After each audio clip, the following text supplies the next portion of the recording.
So John 7, and it's a chapter of just controversy, confusion, conspiracy. There are a lot of things going around in Jerusalem at the time, and basically the question was, who that man? Who that man? And they couldn't agree. There were a vast range of opinions about who Jesus was and how he should have been considered. But it starts off before the Feast of Tabernacles. Jesus is up north in Galilee with his brothers. Contempt from his brothers. Listen to this. After this, Jesus travelled around Galilee, which is up north around Israel. He wanted to stay out of Judea, where the Jewish leaders were plotting his death. But soon it was time for the Jewish festival of shelters, and Jesus, his brothers, said to him, "Leave here and go to Judea, where your followers can see your miracles. You can't become famous if you hide like this. If you can do such wonderful things, show yourself to the world." That'd be the smart thing to do. You know, any marketing PR agent go and tell you, you got to get out there, get the word out. But have a look at John's comment. For even his brothers did not believe in him. Was this sincere advice? You wonder what was going on, don't you? But here they were telling what to do. Well, I've got a couple of questions on this, those verses. Was Jesus afraid to go to Jerusalem? He knew the Jews were out to kill him. Was he afraid? Yes? No. No. Clearly he was not afraid. It wasn't fear. It was something else holding him back. We'll see about that in a minute. What motivated his brother's advice? Cynicism? Probably. If you're such a hotshot, come on, Jesus, do your thing. Might have been a bit of envy. He's getting all this notoriety and popularity, and we're missing out on this. Or maybe they kind of wanted a bit of a personal celebrity. Hey, I'm his brother. Their motive wasn't right. And Jesus, of course, resisted their advice. Jesus replied, "Now is not the right time for me to go, but you can go anytime." It's not the right time. So you guys, you can do what you want when you want. But my duty is to do the Father's will. And so it isn't, he hasn't told me yet to go. So I'm not going. And I'm certainly not going to listen to you. He then goes on to say, the world can't hate you, but it does hate me because I accuse it of doing evil. And yes, he was ruffling feathers and upsetting the Jewish leaders, clearing out the temple and so on. And hatred for Jesus was building up. You go on, I'm not going to this festival because my time has not yet come. And that's a phrase that's going to come many times in the next few chapters until chapter 12. Now my hour has come. But for now my time has not yet come. After saying these things, Jesus remained in Galilee.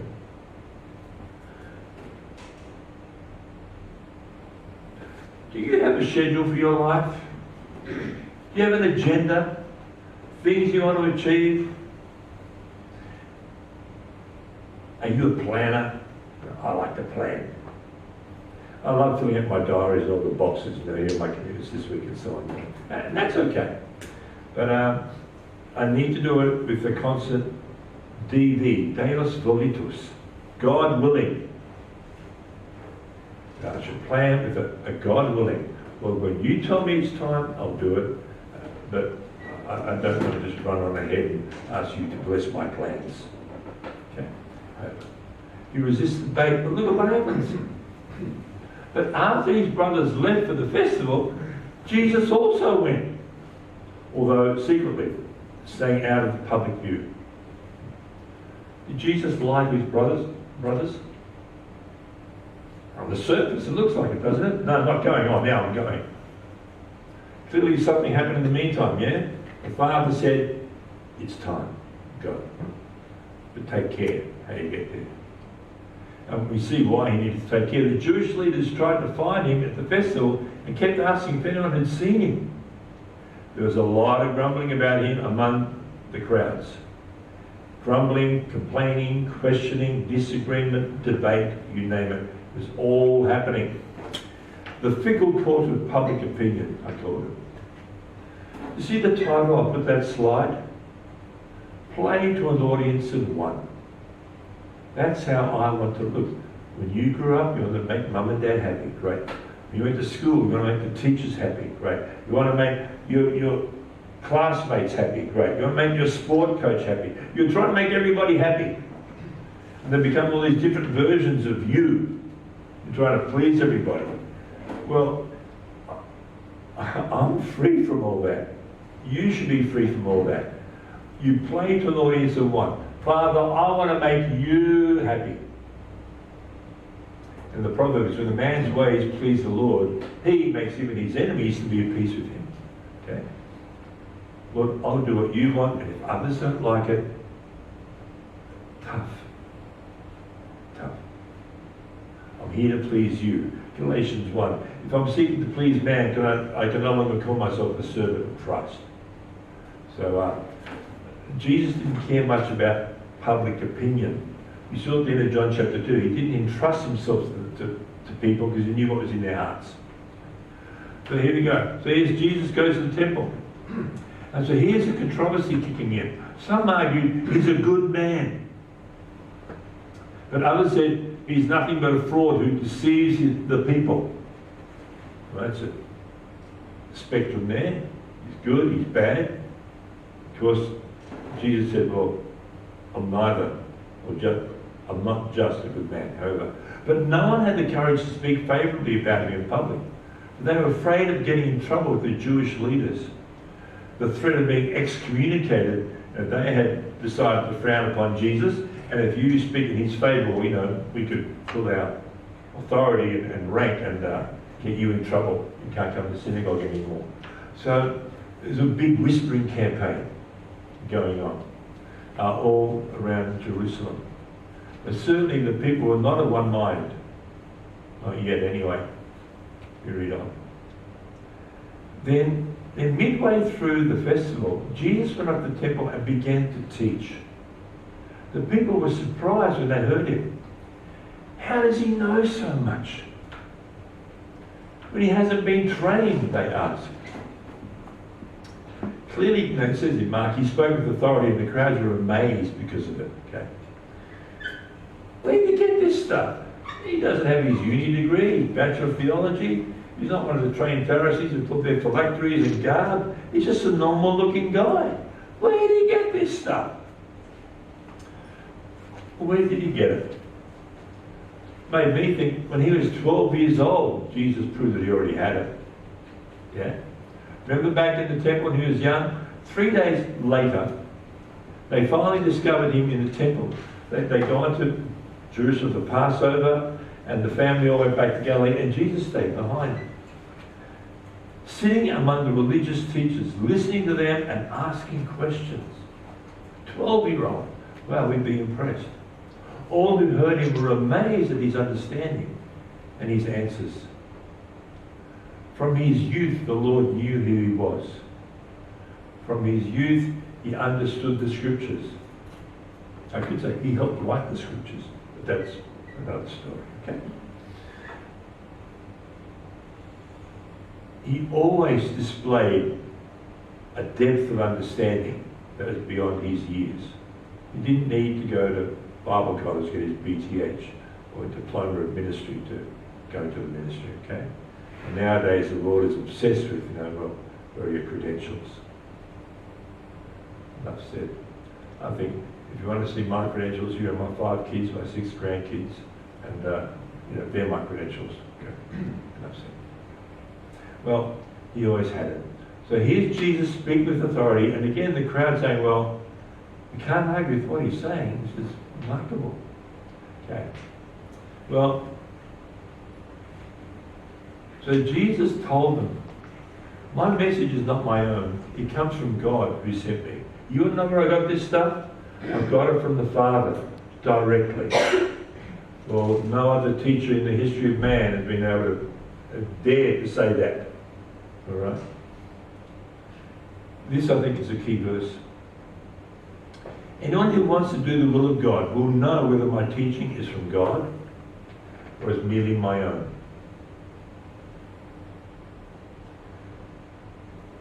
If anyone is really seeking after God, seeking after truth, they'll hear the teachings of Jesus and say, yeah, this is true. This is from God. But if someone's heart is dead set against wanting to do God's will, they'll just come up with some phony arguments here, left, right, and centre, and just poo-poo, dismiss it. It's people's hearts. They'll determine how open they are to the truth, to the message of Jesus Christ. I digress, this wasn't planned. 2 days ago, my wife and I visited my 90-year-old uncle, and he has always been dismissive of Christianity, of the Lord. You know, can't believe in evolution because of science, Noah's flood. How's God going to take all the stars and roll them up, you know, in Revelation? So these have been his stock arguments. Anyway, I pray that the Lord gives us an opportunity to share with my uncle. And it happened. So I could share clearly the claims of Jesus. I was speaking very simply, very, not emotionally, but directing at him personally. And yes, 2 or 3 times it was, yeah, but, falling back on his old arguments.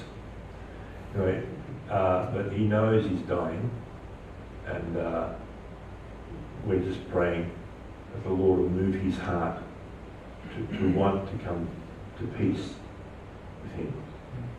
His name is John, and his dear wife Barb, I call her Barbie doll. She remembered the stories, and she was open to them, but Uncle John was kind of, I don't know, proud. You destroy arguments and every proud obstacle to the knowledge of God, Paul wrote to Corinthians. It's proud obstacles, and God needs to tear those down things then. So we're just praying the seed that's been sown in Uncle John's heart will lodge, and God will speak to him. But that really is Jesus, love him or hate him. Oh, that's it. George Pell. People either love him or hate him. And people want justice this side of eternity, or maybe he did or did not get human justice, but he is no escaping God's justice. And according to Pell's own beliefs, he's going to give account to God, and then everyone will know. But love him or hate him, the Australian public is divided there. Anyone recognise the guy on the left? Peter Hudson. Very young man. Peter Hudson was a full forward for the Hawthorn Football Club. He kicked 150 goals. He equalled the record, missed out on breaking it in the grand final by a huge twist of ironic fate. But you know, if you're a Hawthorn supporter, they worshipped him. If you vote for anybody else, they hated him. Against Melbourne, my team, he kicked 16 goals at Glenferrie Oval before they broke his leg in the final quarter. That stopped him. My response is,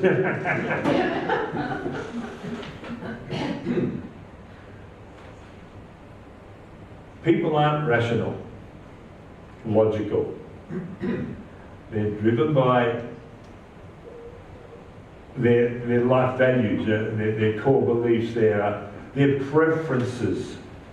You know, if they don't want to believe in God, they'll find lots of reasons why they don't have to believe in God. And they think they're being intellectual, and no, they're just being driven by their bias.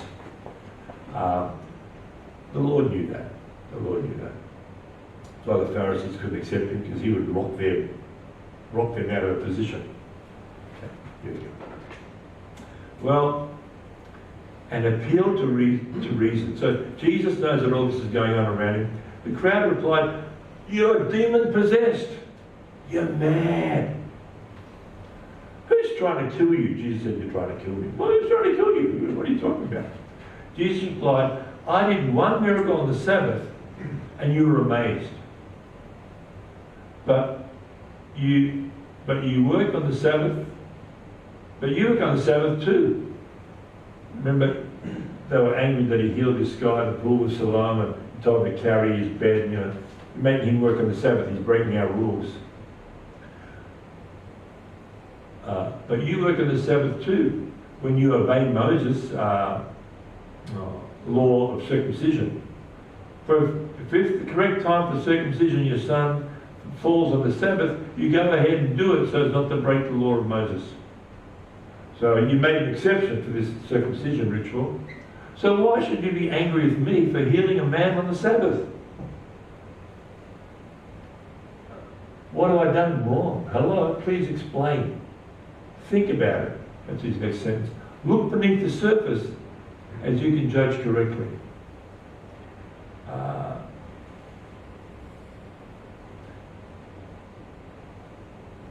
When you argue with people about the Lord and they come up with some sort of statement that's sort of a bit stock or standard or silly, we need to be able to sort of challenge them on that a little bit.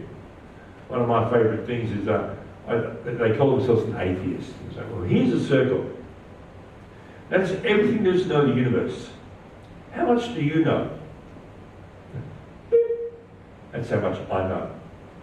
If you only know 1% of everything there is to know, then what's the probability that God exists outside of your knowledge? Not very, very high. Congratulations, you're no longer an atheist to say there is no God. You're an agnostic. All you can say is, I don't know. But they'll forget that argument and hang on to their atheist arguments anyway. There's a spiritual battle going on for the hearts and the minds of people. And Satan is called the deceiver. So now confusion reigns supreme. Some of the people who lived in Jerusalem started to ask each other, is it this man they're trying to kill? And some people said, who's trying to kill you? Others knew about it. But here he is speaking in public and they say nothing to him. Could our leaders possibly believe that he's the Messiah? So it's like a whirlpool, Jesus Christ Superstar, yuck, yuck, yuck. But there's one song, what's the buzz? Tell me what's happening. What's the buzz? Tell me what's happening. That's what it's like. Jerusalem was a buzz because Jesus was the cause of so much consternation and disagreement. Yeah. Could he really be the Messiah? Well, that didn't impress the Pharisees one bit.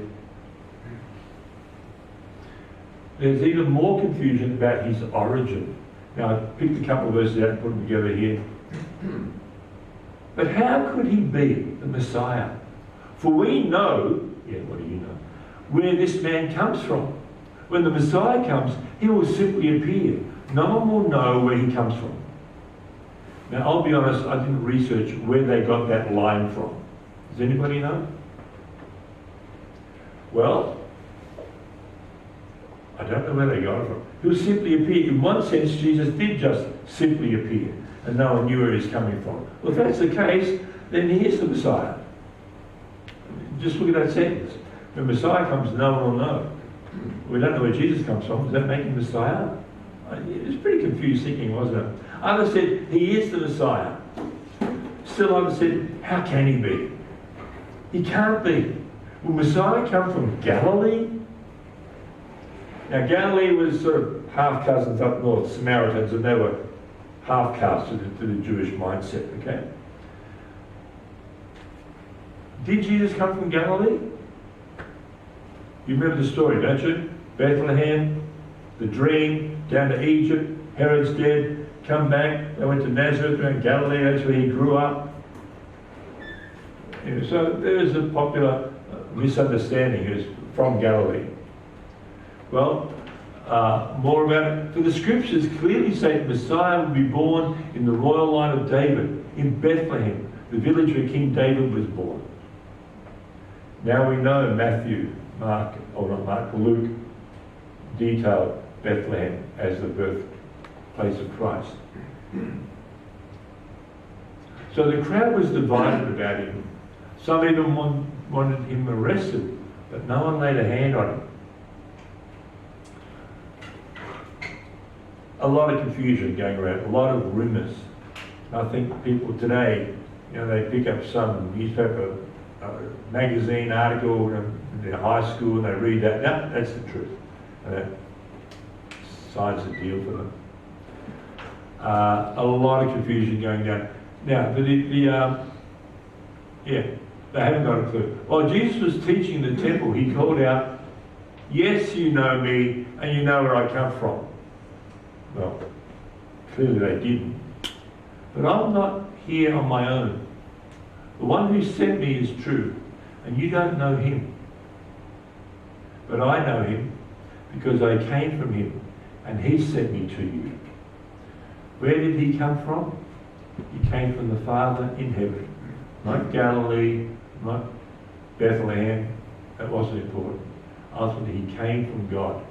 And the leaders tried to arrest him, but no one laid a hand on him because his time had not yet come.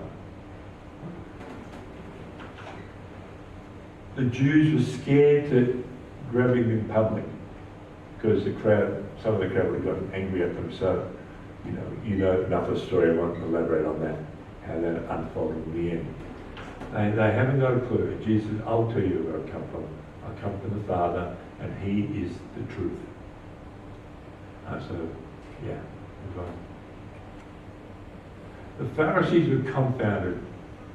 Many among the crowds at the temple believed, remember in blue for believe, red for eternal life, believed in him.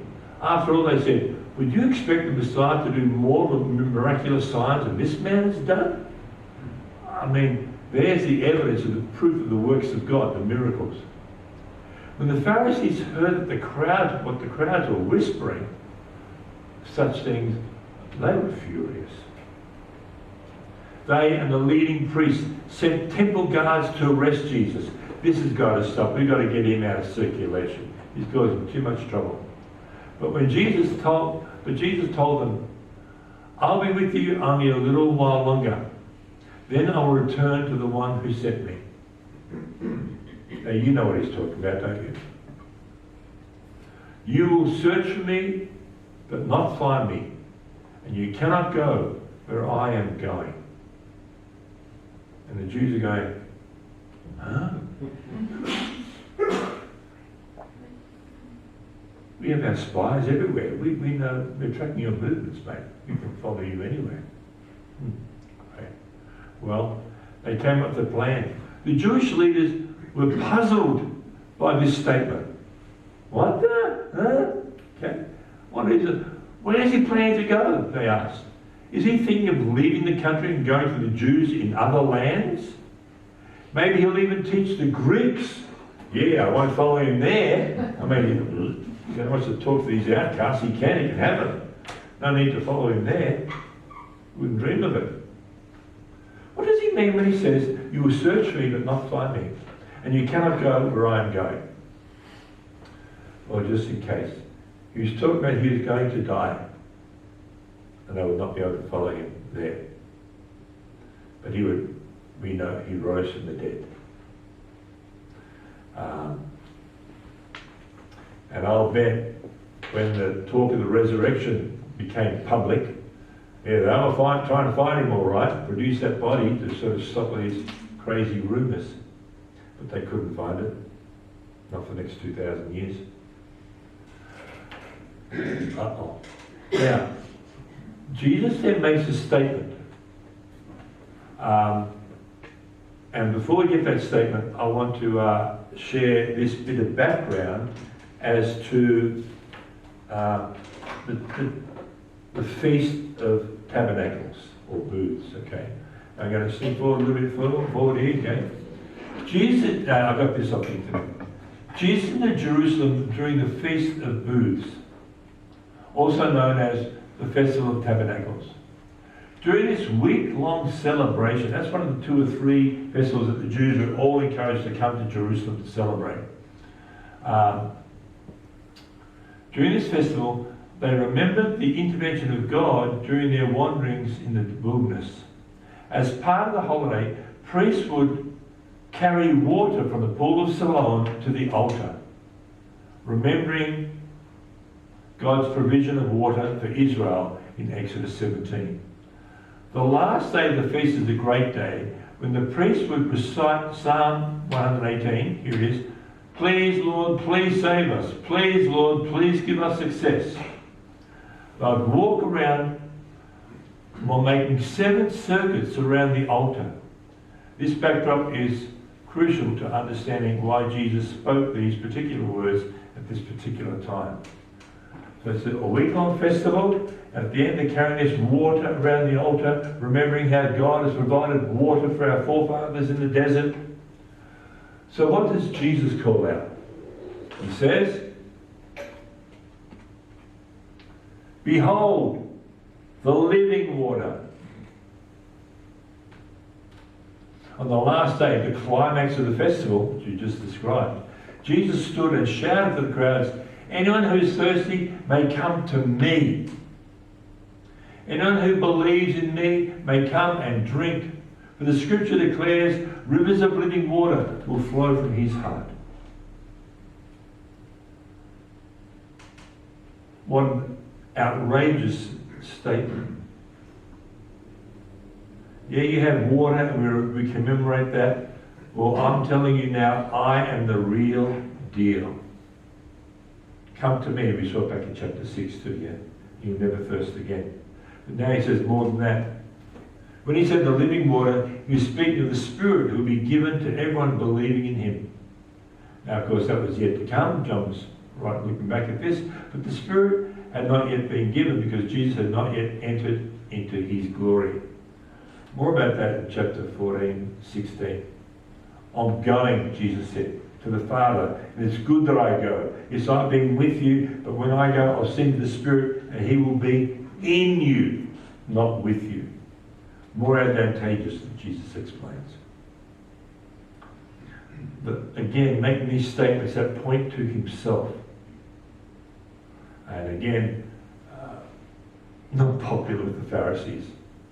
I'm sure the crowds are going, "Oh wow, I'd like that," but don't quite get it yet. Yeah. More about the Spirit when we get to later in John's Gospel.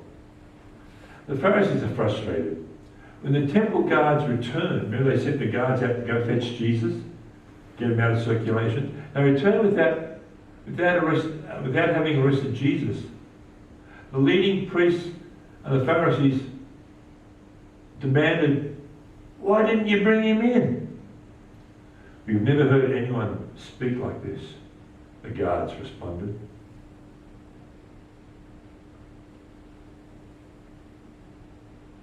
No one's ever heard anyone speak like that. Not before and not since. The words of Jesus are unique because he is unique among flesh and blood. "Have you been led astray too?" the Pharisees mocked. When you don't know, when you don't like the answer, you mock, which is always the last resort, isn't it?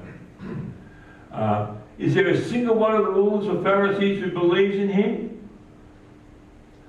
The foolish crowd follows him, but they are ignorant of the law," not like us. God's curse is on them. Oh, what a high regard they held for the people they're supposed to be leading and looking after, yeah? These ignorant people, well, they're cursed by God. What do they know? They don't know any better. But don't tell me you, our guards, are now being led astray like them. They're frustrated. Well, more happens. The Pharisees are divided and wrong. Well, what I mean by that. Then Nicodemus, the leader who had met with Jesus earlier, spoke up. "Is it legal to convict a man before he's given a hearing?" he asked. A reminder of their own rules and protocols. And hey, let's not jump to conclusions. Let's be careful here. Let's find out more about it. Get more information. Because a good idea for you to make a big decision. And how do they just say, yeah, Nicodemus, you're right. Thanks for the reminder. We trust you. We respect you. They said, are you from Galilee too? The Greeks would say, "Telos papas sebaptise." You've been baptized by a mad monk, by a mad priest. That's why you're crazy too. Search the scriptures and see for yourself. No prophet ever comes from Galilee. Well, again, remember Jesus said, chapter 5, you search the scriptures. Do you think that in them you have eternal life? If they that bear witness to me. Were they right that no prophet ever comes from Galilee? Well, maybe not in the past, but here's why I say not only are they divided among themselves, but they're wrong. Isaiah chapter 9. You remind us of Isaiah 9, 6 and 7. Wonderful Counselor, Mighty God. Here we go. This is back in Isaiah chapter 9. Oops, they missed one. Nevertheless, that time of darkness and despair will not go on forever. The land of Zebulun and Naphtali will be humbled, but there will be a time in the future when Galilee of the Gentiles, which lies along the road that runs between the Jordan and the sea, will be filled with glory. The people who walk in darkness will see a great light. These guys use the scriptures. We continue in Isaiah 9. For those who live in a land of deep darkness, a light will shine.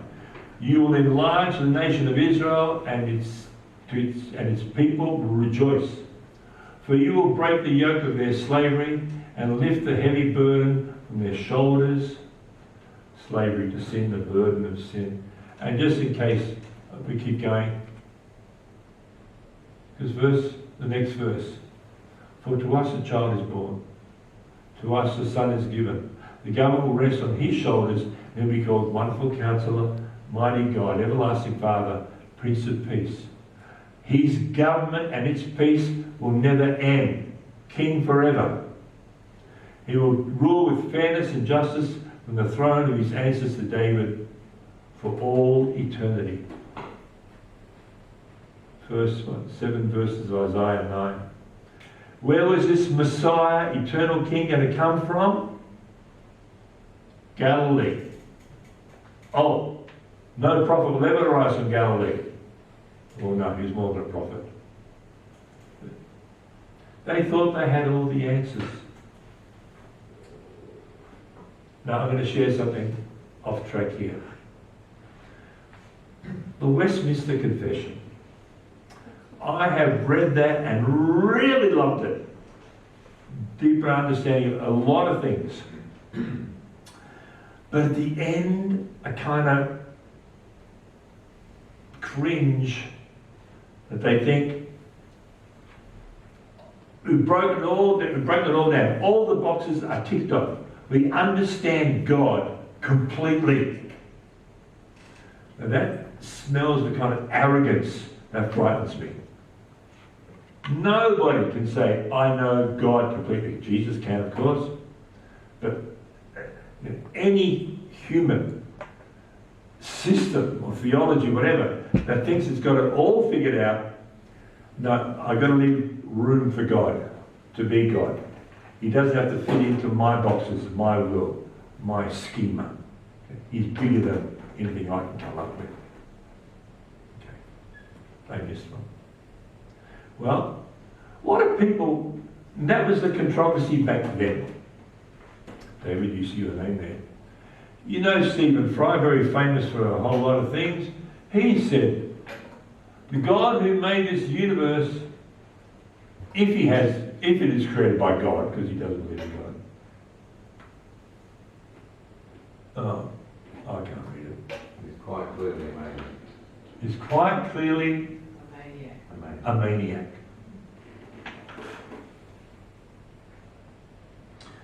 Ignorance and arrogance are common bedfellows. But there's an influential voice for today about God. I've asked David to share a few thoughts with us about that aspect. Thank you, microphone. You need a mic? Yeah. Thank you. God's not the maniac, Stephen. Yeah. So Costa's asking me to follow up on that thought. Who's Jesus? So interestingly, in John, we don't get the same account as we get in Matthew, Mark and Luke, where Jesus said to his disciples, got all this, it was around this time when everybody's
enlightened. He was a great teacher. If you're a Hindu,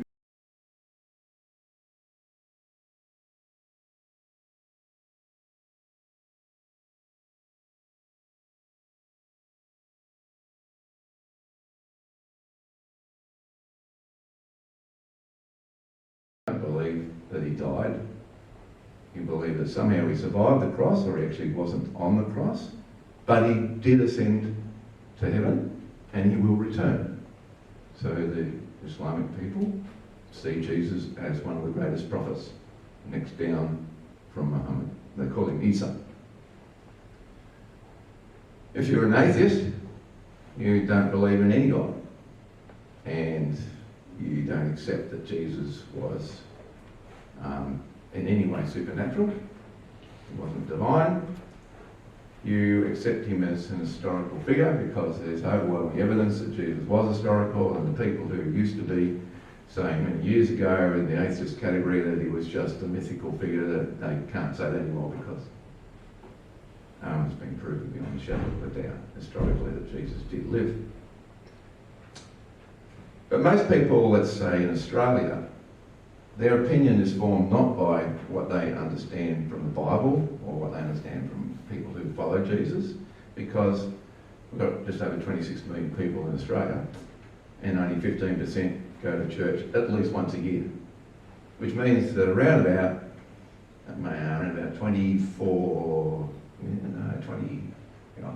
22 million people, around about 22 million people have no reference point for assessing who Jesus is. And so if you ask them, they would generally see Jesus as an historical figure, as actually a reference point of history. So BC or BCE, so the Common Era, before the Common Era is, or BC is before Jesus' birth, and then AD, which used to be the term they used, but now they teach Anno Domini, which means after Jesus' birth. Now it's Common Era. But when you ask somebody who is an historian who's saying now we've got the Common Era, and you know, because they want to actually take Jesus out of the equation, you say, well, how do you determine what the Common Era is? And they say, well, it was when Jesus was born. So it didn't really help them much. But most people in Australia would form their opinion of Jesus from other people who don't go to church, who don't have any reference point. Now, the current millennial generation and the one following that, they are considered to be the most spiritual generation in history, in the history of Australia. They look beyond themselves for meaning. So they're looking now, but they're not finding Jesus because their reference point really for Jesus is just as an historical figure. So most people in Australia would view Jesus as an historical figure. Those who know a little bit more would think that he was a great teacher, or that he had some very good things to say. In the work I used to do in Youth for Christ, we engaged with about 10 million young people a year, and we would go out and do surveys in various contexts and ask people about what they thought about God. And depending on where you went, sometimes you got, oh, I've never thought about it in my whole life. In East Germany we got that. But in most places people say, well, I think there may be a God. You know, they're agnostic. If there is a God, you can't know. But we also used to ask the question, what do you think about the church? What do you think about Christians? And then what do you think about Jesus? And in many cases, there was more negative comments about the church and Christians than there was positive. And today, now, when you go and ask about the church, there's even more negative perspectives. But what we found was interesting. When we asked people, what do you think about Jesus?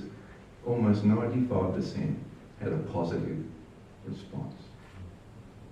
So Jesus is mostly a positive person in the context of our world, and particularly in the context of Australia. People were perceiving to have a positive impact on society. Interesting, isn't it, that the church and Christians have somehow done a good job of discrediting themselves. But Jesus is the starting point, I think, with any conversation we're going to have with anybody. But the thing is then, what did Jesus claim about himself? And he didn't give people the option of saying that he was a good man, or that he was a great teacher, or that he was somebody who was worth listening to. He said, I am the Son of God. And he died and rose again. And that he gave people no other option. That's what the Pharisees were getting upset about. So that's the context we find ourselves in today. That would be the most that you would find in our society about Jesus. The thing is that Christians are now seen as an easy target. And so often you'll see in the media reports of how people who are Christians have been kicked out of jobs. Actually, you know, Andrew Thorburn, when he applied for that job with the Essendon Football Club, basically was told, you're not getting a job because you're a Christian, because your beliefs don't align with ours. And then there's been many other reports in the newspaper of people who have lost their job in the public service just because they said, I'm a Christian, I believe this. So Christians are usually easy targets.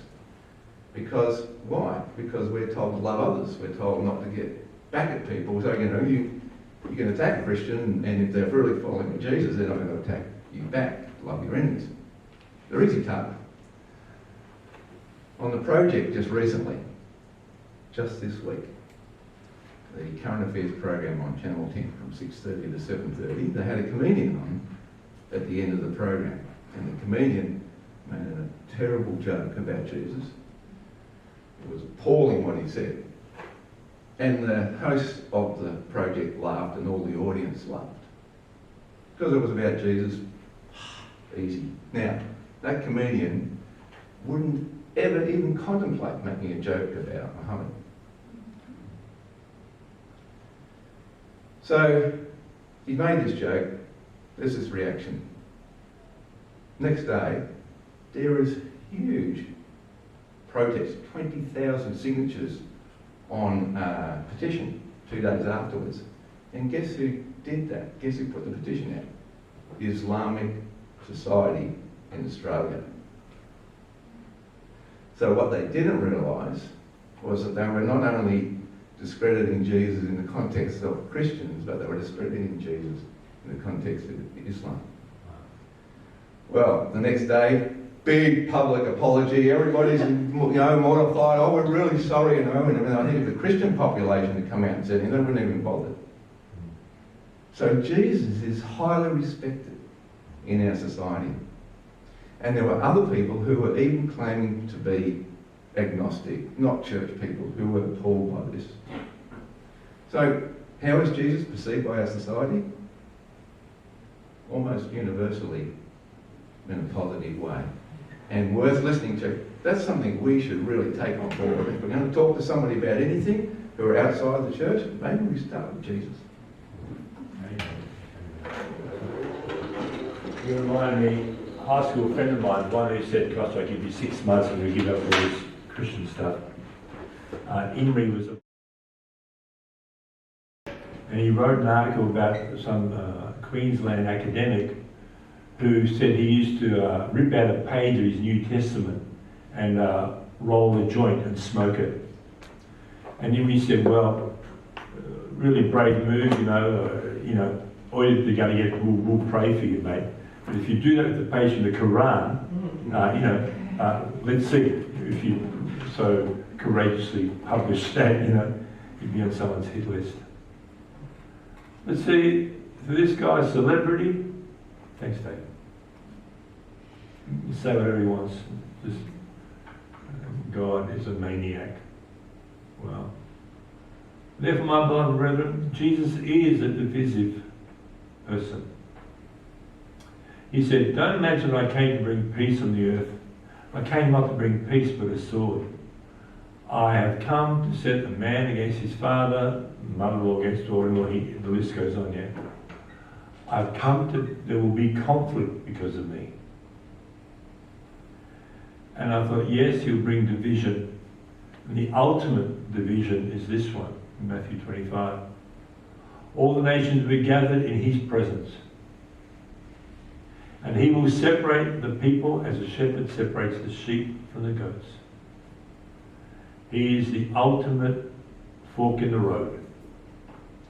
That day it's either the sheep on his right hand side come, enter into your rest and so on, or those are going to be kicked out. That is the ultimate division.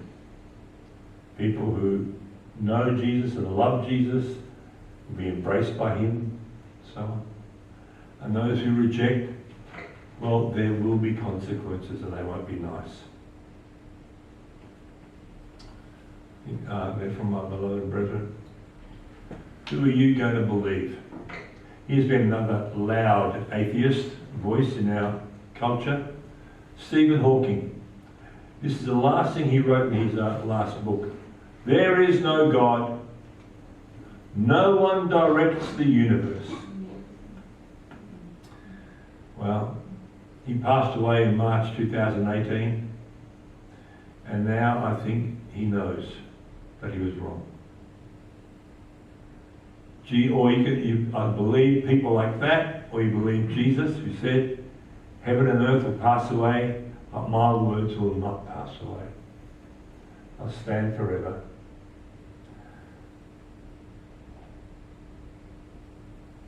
Again, if history is just one big black curtain,